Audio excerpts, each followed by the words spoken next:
there's several kinds of boundaries. If it's land boundaries, it's pretty specific. Yeah. If it's your imaginings, it's really wide open. Every project sets its own boundaries. Yeah. Yeah. And the imagination or whatever comes to mind, these are the limitations which you yourself project. Yeah.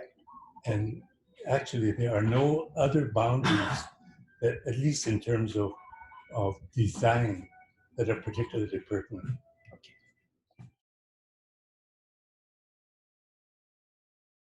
From the very first house that I did Yeah. with my parents,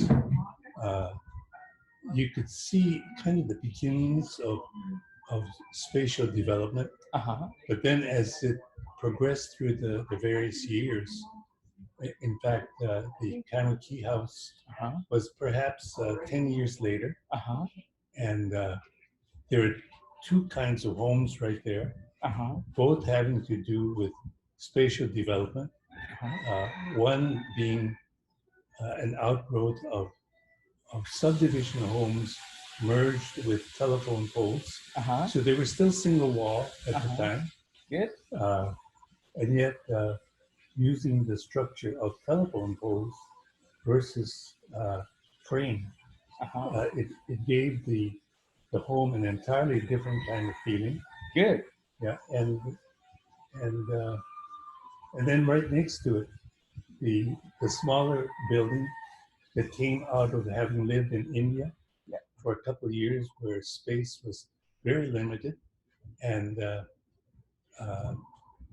where we went up vertically instead of horizontal. Yeah. And it was a new way of living for us.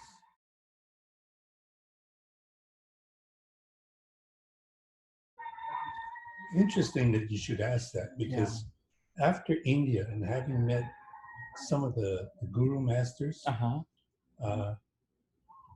it suggests to me that there's a spiritual notion to design, and I haven't plumbed that at least to the degree that I'm looking at it presently. And that's something that will continue to be asked of myself, right up until I think the day that I pass away. Because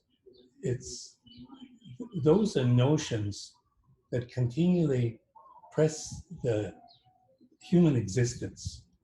Yeah, and the spiritual values are such that they really are about sharing one's humanity more than just playing with your imaginings. Oh, your own ego, yeah.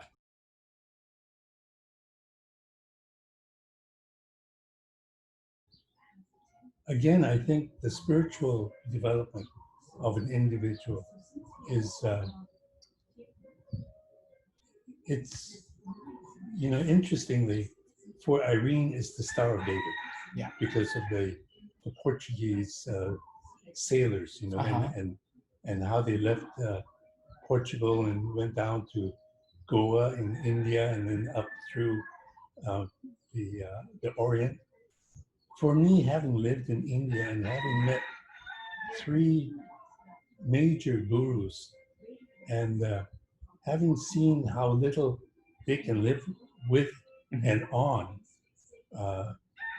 mainly sustained by their spiritual values. Okay. I think that has influenced so much of the way that I view what my life has been all about. The idea of giving more than you're taking is implicit. Yeah. I would think.